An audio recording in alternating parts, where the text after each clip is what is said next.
Middlesbrough have appointed former England and Manchester United midfielder Michael Carrick as their new boss. Here is my reaction. Carrick is in. Don't waste any time then. Let me know what you think in the comments. Is he a good fit? How is he going to do? Here is a bit of background and my thoughts on the hire. The Boro job has been open now for pretty much most of the month after Chris Wilder was fired, maybe slightly surprisingly compared to what we thought at the start of the season following that poor start. It's actually been a struggle for the past few managers up at the Riverside since the club were relegated from the Premier League. They're in season 6 in the Championship. That lovely old parachute payment advantage was not leveraged by Gary Monk and then Tony Pulis.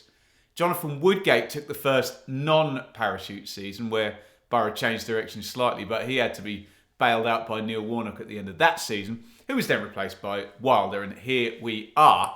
Seems there's been a very clear split between recent Boro hires, with Monk, Pulis, Warnock, Wilder fitting in the proven in the Championship moniker, whereas Woodgate and now Carrick are more in the bright young thing, slightly untried category. It should also be said that during this 6th season Championship run, Boro have gone to the sporting director structure with Kieran Scott arriving from Norwich at the start of last season.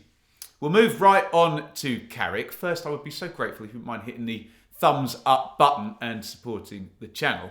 So Michael Carrick is still better known obviously as a player, but does have managerial and coaching credentials. Carrick came through at West Ham, that great production line, Ferdinand, Lampard, and then latterly Coyle and Carrick. A couple of years at Spurs, but it was Manchester United where he spent the bulk of his career. 5 Premier League titles and a Champions League, amongst other honours there. As football became obsessed with possession, Carrick was a little bit ahead of his time for an English player as a deep-line central midfielder who could really look after the ball. A player claimed often to be the missing ingredient for England, still claimed to be the missing ingredient for England actually, but rarely turned to regularly by Three Lions managers. In terms of management and coaching, it's Manchester United 2 for Carrick on the CV. He was coach under Jose Mourinho, kind of assistant head coach under Ole Gunnar Solskjaer. I think the titles are right. And caretaker manager then for a few games when Solskjaer was eventually fired. It was suggested that temporary boss Ralph Rangnick was pretty keen, to be honest, on Carrick staying on the staff, but he preferred to step out, presumably to wait for an opportunity just like this. I mentioned this job has been open for pretty much a month or so. The link for Carrick goes back probably a week, 10 days now, and there's a feeling that that first round of talks with Carrick and Boro broke down. Feels like Boro might have relented somewhat on Carrick's demand. We'll see what the nature of the backroom team is, but reports that he was very keen on having Mike Phelan and Rennie Meulenstein with him. I wasn't in the room, of course, so we'll see what comes out in the wash there. It's hard to say, really, though, what to expect. Solskjaer's best Manchester United work was done playing counter-attack and not necessarily the most revered football. I can speak probably in more detail on his counterpart, Kieran McKenna, though, as he's manager at my team, Ipswich. Very studious, methodical, calm sort of management style. Obviously, he and Carrick are 2 different people, but that's also how Carrick came across as a player and definitely comes across as a person.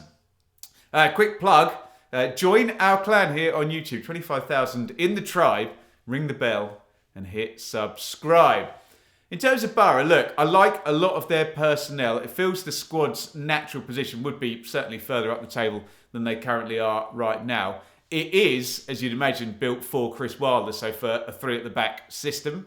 We'll see. Very good wide players then in Jones and Giles, and surely someone can get goals out of Force and Muniz up the top there.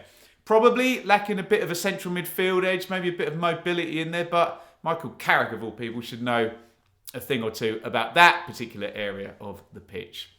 I'm basing the bulk of my assumptions here on knowing what Kieran McKenna is like and the fact that he and Carrick work closely together, that they'll possibly be similar, in which case this could well be a good sort of modernising hire for Boro. Chris Wilder at his best was very front foot, and this could be a little bit more methodical, but I think we know a competent manager in that job would likely be taking Boro up the table. And look, the way this season is, don't want to get ahead of myself here, but I think there'll be teams close to the playoffs who just have been competent for maybe 50, 60% of the season. Doors wide open in the Championship as ever.